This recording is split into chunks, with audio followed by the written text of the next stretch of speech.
Hi guys, my name's Henry. I'm part of the beverage innovation team here at MONIN, and I'm joined today by Kenji Jesse, part of Nomu Consult. And we're going to continue on our chats from last month where we touched on a couple of different topics and trends, and we're going to move the conversation forward, and we're going to be talking today about acids and acid blends within drinks, and also the wonderful world of Tiki. Hey Henry, it's great to be back chatting and making some drinks. I'm still in my kitchen, so I'm going to be looking at drinks that I can make in my kitchen on the two topics that you mentioned on the acids and the Tiki. So you've got citric acid, which is obviously mainly comes from citrus fruit, and this actually has quite a short exposure length on the palate. If you bite into a lemon wedge, it's very short, sharp, very super acidic, but it's really short exposure. Whereas, for instance, you've also got malic acid. It's generally found in apples. If you think about it, if you take a nice, shiny, delicious Granny Smith apple, shine it up really well on your shirt, bite into it, you're going to get a massive dose of acidity that has a much longer exposure rate on the palate. A couple of other main types of acids that I've come across and seen in acid solutions. You've got tartaric acid, which comes from grapes, which is found a lot in obviously wine and winemaking. And then you've got something called acetic acid that comes in the form of vinegars. So if you think of malt vinegar all over a big plate of hot steamy chips, lots of malt vinegar, lots of salt, obviously you've got that acetic acid that's just going to work its way over your palate. The acid I'm going to be using is malic acid. This is obviously a food-safe malic acid powder, totally safe for consumption. Just will help to recreate that almost like appley acidity within a drink. So we're going to do a 10:1 ratio, 10 parts still water, 1 part acid powder. Really easy. You can obviously change the ratios how you see fit. I've done this drink a few times and I did a couple of different acid ratios. I did a 5:1, I did a 10:1, and I did a 25:1.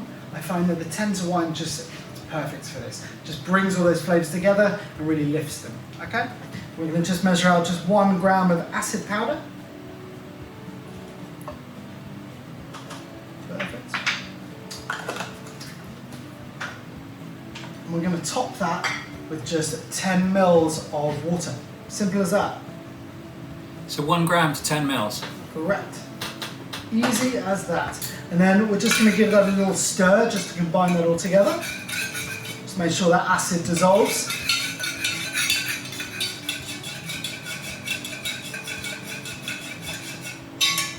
Give it a little taste. As you can tell by my facial reaction, I'm sure, super acidic, but it instantly makes you salivate. So just probably a few drops of this into a drink, just lifts it on your palate and just makes you salivate, makes you want to consume it even more. The best way I find to store these is just in a little bitters bottle or a pipette, like a bitters bottle. It just helps to regulate the dosage, so obviously you don't put too much in. So I'm just going to pour that into a bottle like so. How long will that keep for? So I'll keep for over 12 months. Wow. Obviously there's nothing in there it's all shelf stable. It's just fundamentally it's just water and acid powder. You don't have to keep it in the fridge, you can keep it at room temperature. And as I say, just a few drops here and there. Just helps to really lift flavors. So today I'm going to be making a pear Collins with malic acid. Nice. So for this I'm going to be using MONIN Pear syrup, which you might have seen before, maybe along the way. Pear is one of my favourite flavours personally. I feel it's very underutilised, but it's absolutely delicious. So what type of pear is it?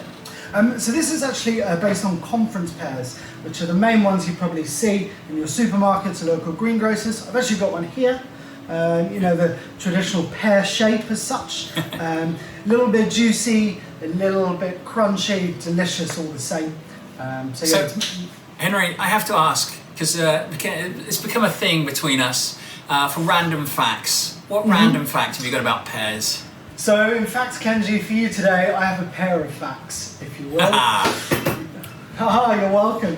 So the first one, which I found very amazing, there's over 3,000 different varieties of pear in the world. One of the main producers of pears is the USA.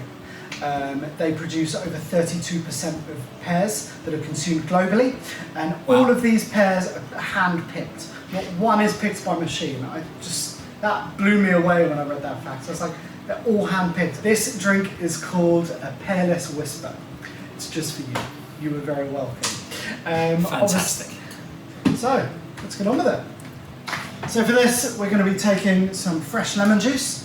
So we've got our lemon.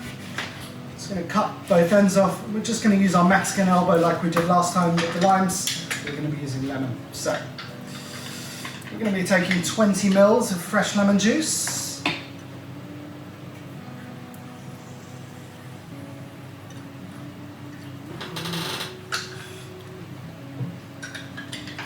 So what's your spirit base? So our spirit base today is gin. Perfect. Okay. So, yeah, so we've got our 20 mils of lemon, our 20 mils of pear syrup. It's just wonderful.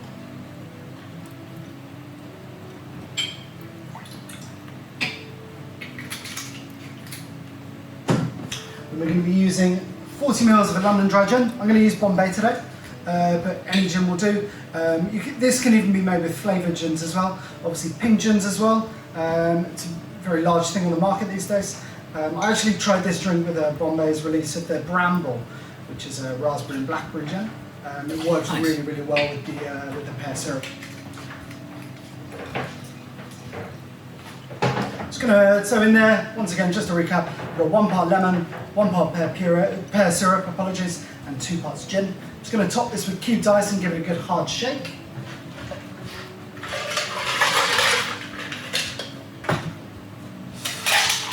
Obviously last time we covered ice in our fantastic afternoon chat. So obviously just to recap, lots of ice in that shaker, just in order to get that dilution rate go down to as low a point as possible, as quickly as possible. A hard shake.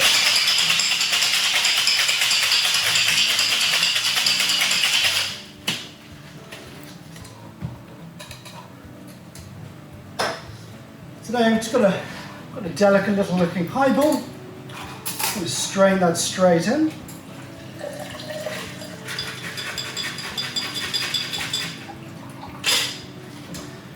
And then we're going to just add our acid solution. I'm going to do 5 drops from this, so that equals to about 2.5 mils or about half a teaspoon. So you wouldn't shake with the acid? You can, but I like to add it in at the end, and then I'm going to top this with soda. So I'm going to stir all those ingredients together, and the acid will just help to go in, join those lovely bubbles from the soda, and just really act very well on the palate. So, pop the soda.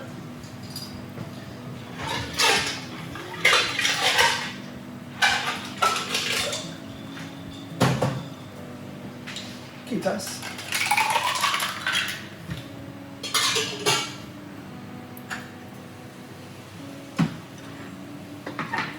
Take our trusty bar spoon once again. Just give that a little stir just to combine all those flavours. Let them get to know each other.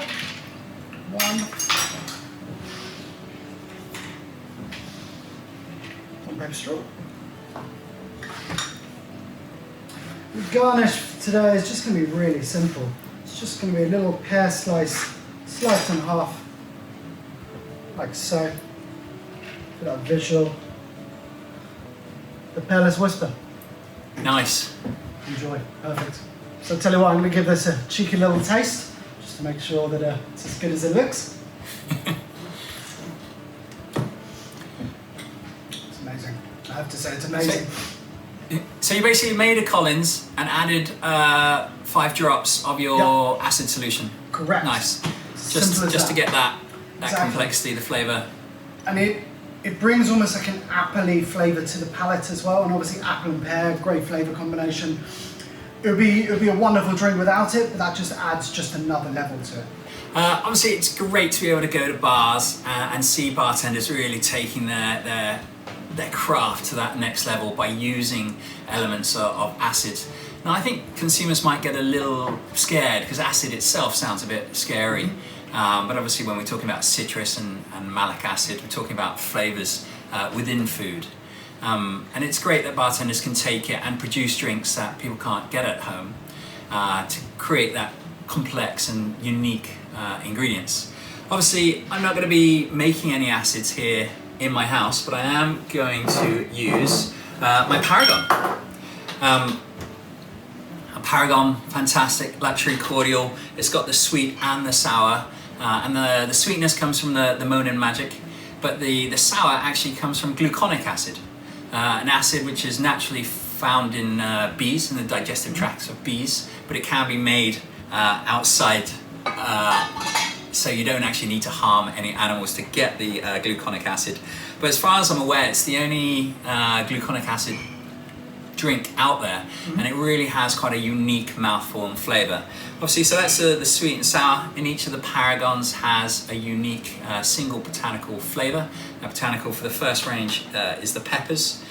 So the white Penja, the pepper coming from Cameroon, really shines through. So you get the sweetness. It's got a Brix of 55, but a pH level of 1.8. So you really get that coming through. So like you, I'm going to twist. It's a twist between a highball and a Collins, but instead of the lemon juice and the sugar, I'm basically just going to replace it with the Paragon. So I'm going to use my spirit, the Paragon, and soda, all built high. Now, some of the benefits of making drinks at home, just as we talked last week, is having a freezer at hand to be able to get all the ingredients. So I've frozen my glass. We talked about having nice big ice blocks at home, so I've got a nice frozen glass. I'm gonna get my nice big ice blocks in there. Looks fantastic. Obviously it's a lot harder to get these big blocks in bars and get everything frozen, but at home, nice and simple. Now, I'm also gonna make a bit of a pun joke, so frozen some whiskey.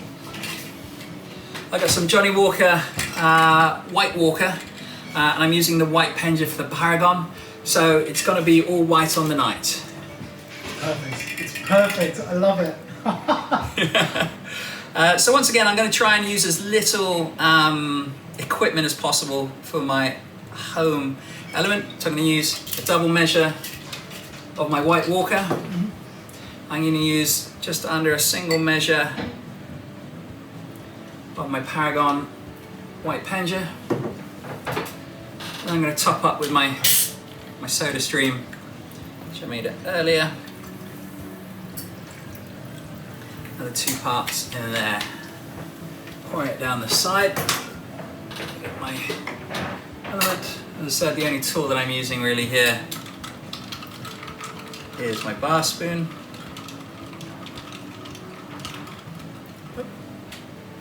I'm going to give it a little garnish. Going to zest the orange to complement the whiskey. Just using a potato peeler. If you've got the time at home, you can pre-prep these if you're making it for others. Just going to cut that out so it looks the part. Twisting in. So it'll be all white on the night, using gluconic acid within my Paragon, base my whiskey, and topping with my soda. So I can get that complexity, the flavors coming through in a nice simple 3-ingredient cocktail. Fantastic. Amazing.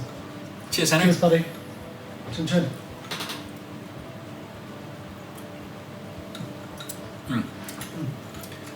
So that's our first topic, talking about acids. You looked at Malic, we talked about citrus, I used the gluconic, and the next one was Tiki, right? It was indeed, Tiki indeed. So yeah, coming on to our second topic of Tiki. It obviously started with two main figureheads. One was called Don the Beachcomber, and do you remember the second gentleman's name? Trader Vic. Well remembered. He is the man. He was the man. Obviously, so these two gentlemen, fundamentally, as I say, they were the figureheads of the Tiki Revolution. Tiki, if you're not aware, it started in the likes of Polynesia and Tahiti. It is the cocktail philosophy of mixing almost as many rums as possible with a lot of fresh citrus juice, a lot of vibrant, bright coloured syrups and delicious tropical fruit juices. A few really famous tiki cocktails that come to mind for me is obviously, you mentioned it earlier, was the Mai Tai, the Hurricane, the Rum Punch. So if you think all those wonderful tropical flavours all mixed together with a little bit of spice and a lot of rum. There is in fact a little poem as such in order to make the best rum punch recipe possible, and it goes as follows. 1 of sour, 2 of sweet, 3 of strong, 4 of weak. Not forgetting the last bit, a pinch of spice and lots of ice. Exactly, perfect. And if you follow that recipe, you are fundamentally going to make the best rum punch you will ever make. You can't go wrong. So for this today, talking of which, I'm going to be making a bar style rum punch. We're going to be incorporating a few things in this. We're going to be using a MONIN passion fruit syrup, because obviously you can't go tiki without a dash of pash, and also grenadine. You might have seen both of these before along your travels, I'm sure. You might have tasted them and experienced them in different forms. These are two, I believe without these two you can't really have a tiki drink, in my personal opinion. But, so yeah. Obviously, I might have some factoids for you. Who knows? Passion fruits, they originated, I would love to. Passion fruits, they originated from Brazil, and they're actually part of the berry family, which not many people know. Grenadine has been around in cocktails since the late 1800s. First used by a gentleman called Jerry Thomas, who's the grandfather of modern day bartending. A lot of people make it with grenadine, but now, sorry, apologies. A lot of people make it with pomegranates. The modern day recipe is called for mixed berry juice and vanilla. As palates change and people want slightly sweeter, more rounded flavours, this is where grenadine has evoluted to. So they're the two lovely MONIN products I'm going to be using in my rum punch. Obviously, a rum punch, you need quite an ostentatious, slightly over-the-top vessel, and I believe I have exactly that. We're going for slightly Day of the Dead themes today because, you know, why not? Autumn's on the way, Halloween's around the corner. So I'm going to go for a slightly grotesque-looking skull cup. That's what I'm going to be serving this in. And obviously, part of tiki, apart from those wonderful flavours I've mentioned, it's got to have a massive garnish, lots of fire, and lots of things. So that's exactly what we're going to incorporate today. So for this, very, very simple. So we'll put to the side. We're going to take our shaker. We're going to need some fresh lime juice for this, okay? So with 1 part fresh lime juice, or 25 mils. Once again, I'm going to be using my trusty Mexican elbow, just to squeeze out that fresh lime. So what's your favourite tiki bar, Henry? Oh, my favourite tiki bar. Do you know what? I was a massive fan of Mahiki back in the day. There is a new one. I say new, it's been open for about 18 months now. It's called Lucky Cane. It is a bit like a little tropical escape. It's a bit like a little tropical escape in Islington. Every time I go, the service is great, the atmosphere is wonderful, the drinks are potent, I will say, to say the least. I won't go any further than that, but you know, 1 or 2 of those and even I'll be up dancing. So, believe me, it takes quite a lot to get me dancing. Nice. So, perfect. So wonderful, 25 mils of fresh lime juice, straight into our shaker. So that's the 1 of sour. Now we need the 2 of sweet. So for this, we're going to be using equal measures. We're going to be using 25 mils of MONIN passion fruit syrup. Like so. And 25 of grenadine. So we'll just give it that fantastic colour. Obviously, as you showed us earlier, you do have that fantastic tiki-esque pineapple glass, which would really show off the colour and the vibrancy of this drink. Obviously today I'm going to be using my skull, so you won't see all the colour of this drink, but believe me, it's pretty bright and pretty impressive.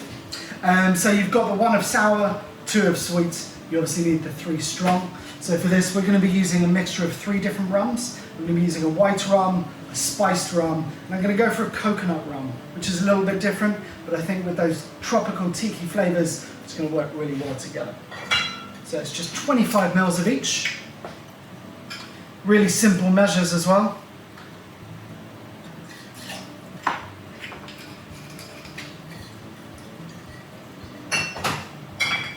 $25 white rum, 25 spiced rum.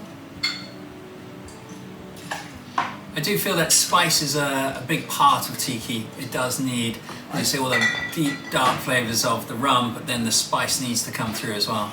I agree. It almost goes back to what we were discussing a little earlier with acids. I think the spice just adds another dimension to the overall drink. Just adds a little bit more depth. It's a bit like adding black pepper.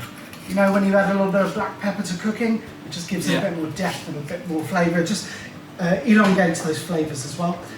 Talking of spice, we're going to put a couple of dashes of Angostura Bitters. This is just a mixture of herbs and spices from Trinidad and Tobago. Just adds it once again a little bit more depth, a little bit of woodiness to it as well. So you've got the 1 of sour, 2 of sweet, 3 of strong, and now we need the 4 of weak. And for this, we're going to have a blend of fruit juices. So we're going to be using a mixture of pineapple and orange. We're just going to put those in together. Give it a little shake to make sure it's all combined.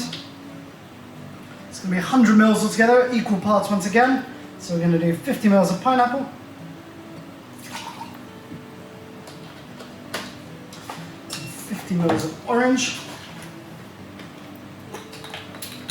Nearly caught that. Smooth.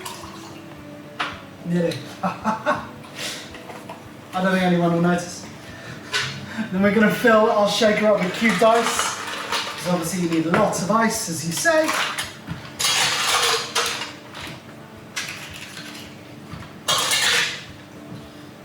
We're going to give this a good hard shake to combine all those flavours and let them get to know each other.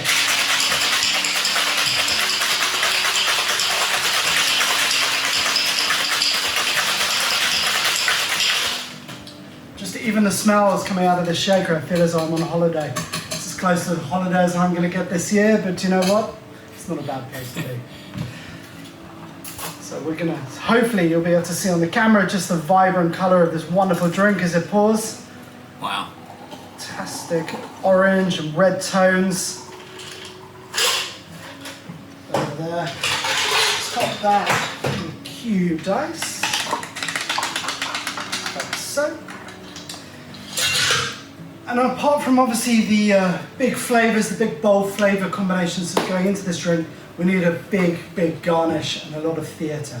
So, as I'm sure you're aware, with tiki, it's generally a lot of fire, a lot of flames, and a lot of theatre. So hopefully we're going to be able to bring that today.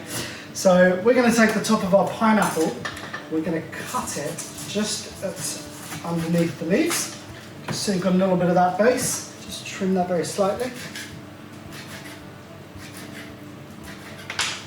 It's going to then sit in our glass, like so, okay?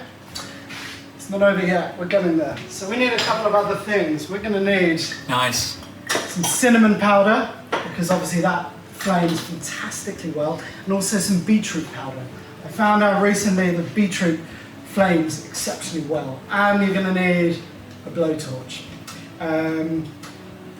It's a little bit dangerous, but it's a lot of fun all in the same aspect, so let's see how this goes, shall we? So we'll start with the beetroot, just over the top. And then, piece de resistance, cinnamon, which will just add that spice element. Nice, looking good. Hopefully the smoke alarms don't go off. Obviously, the cinnamon just has that spicy depth to it. I do indeed, thankfully. They're my best feature. So just going to put a little straw in, just at the back, so you don't ruin the theatre and the aesthetics of it. Cinnamon just brings those flavours together once again. If you don't have bitters, you can always do this with a pinch of cinnamon, just adds that depth. Tell you what, I'm going to have a little sip of this, little tiki masterpiece. Once you do that, I'll get my glass. Perfect. So obviously you've got those big bold fruit juices along with those fantastic MONIN products. You really get the passion fruit and the sweetness from the grenadine. And actually with the rums, you get the spice, you get the booze, but then at the end, you just get that soft little coconut velvetness on the palate. For me, it works really, really well. Obviously this is quite a bar quality drink, bar standard drink, using a lot of fairly specialist equipment, a lot of ingredients, maybe not so doable at home, but I'm sure you can blow me out of the water with what you're about to show me. So I will pass it over to you, sir. I've always been a fan of Tiki, mostly just for the fun and joy of Tiki drinks and the environment which they're served in, you know, Hawaiian shirts and just laid back and just getting in, obviously a whole mix of rums. You can't really go wrong. I mean, when Trailer Happiness first opened many moons ago, it was kind of took Tiki to that next level in London and around the world. And obviously the glassware, as you said, is pretty spectacular. Now, part of Tiki, as you mentioned, is having lots of rums, lots of ingredients, lots of flavors. So how do you simplify that at home? So I'm just going to combine it all. I do actually have a Tiki mug here. As you said, I use the pineapple, I think, one of the videos. The good thing about being at home, you only need one of each type of glass. You can serve every drink in a different vessel. So I've got my nice Tiki. I've already just filled it up with ice. I'm going to make a twist on a lesser known Tiki cocktail called the 3 dots on a dash. After the Morse code for the letter V for victory. And it uses a couple of different rums, a couple of different sweeteners, a couple of different elements to it. So I'm just going to really bring all the basics down. If you do have a few different rums, feel free to mix it up. I mean, I've got some spiced. I do, when I'm making Tiki in a bar, I do like to add a bit of cachaça as well, just a little bit of more of that vibrant flavors. But instead of using 2 different rums, I'm just going to use one dark rum. I want to bring in the spice in a different way. I think falernum is actually my favorite MONIN syrup. I love falernum. You get the ginger and the vanilla and the clove and all those wonderful spicy notes. And for me, falernum is Tiki, kind of in a bottle. You bring out all those lovely flavors. And then instead of once again, I'm going to replace the sweet and sour in the cocktail with Paragon. But this time, instead of using the white penja, I'm going to use the rue berry. The flavor profile's a little bit sweeter. Passion, the jasmine, kind of the flavors that are going to work well in my Tiki style drinks, get all the fresh fruit and the flavors coming through. And that'll give me my sweet and sour. I think I mentioned last time I like to have 3 ingredient cocktails. I can't quite take a classic Tiki cocktail to 3, so I'm gonna have to add a couple of more. I got my orange earlier. It's actually a blood orange. I like to use seasonal ingredients where I can. And I know blood oranges are really on point at the moment. So you get that lovely cross flavour between the orange and the red coming through. So I'm going to squeeze out my blood orange. And then obviously, just like yourself, I'm going to use bitters to bring out my ingredients. So not the simplest of drinks to make at home, but it's the simplest Tiki variant that I'm going to do and make. Once again, I'm not going to shake it. I'm just going to build it all in my Tiki mug and then just give it a stir around. So a double measure of my dark rum.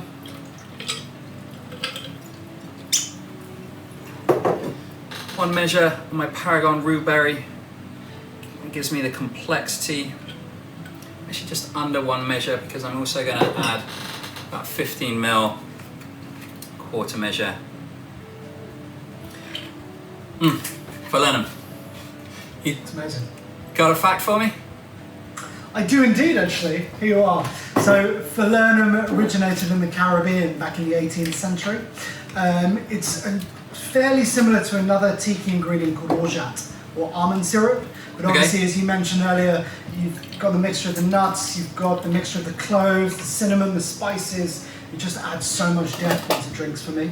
I'm very much in agreement with you. It's one of my favourite MONIN range. It's fantastic. Nice. So I just added a few drops of bitters. Whacked in my blood orange in there. I do need to top up with a little bit of ice. Garnish wise, I've always wondered why tiki drinks had so much mint, obviously that big sprig of mint, because normally I use a garnish to complement the cocktail that works with the flavors, and there wasn't any mint in a Mai Tai, so I was wondering why is you get that sprigs of mint coming through, and someone told me it's all about the surprise element of a tiki, so you get the big waft in the nose and the mint, but not actually in the drink. So I wanted to kind of replicate that surprise. The latest thing on the market, have you seen the candy floss grapes? I have, but I've never tried them yet. I'll nip down to the supermarket later, I think. It's crazy. So, as my surprise garnish, 3 dots in there.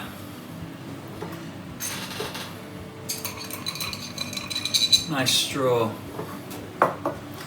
So I've used my dark rum, my falernum, the Paragon Root Berry, blood orange, and some bitters to make a simpler twist on a 3 dots and a dash tiki drink at home. Oh, let's have a drink. Well, cheers, Kenji. Ah. Too good. Too good. All right. Amazing. All right. No, never apologise. Chin chin, man. Absolute pleasure. Cheers, fella. All right. So we both made drinks with acid and based on tiki as well. So that's great to have both drinks all nicely lined up for this afternoon. Yeah. As I said last time, hopefully we can have a drink in person one day soon. But for now, I think this will have to do. So once again, chin chin. Absolute Cheers, pleasure. Henry. Thanks for having me. Cheers, Kenji. Thank you. And we'll catch you soon, no doubt.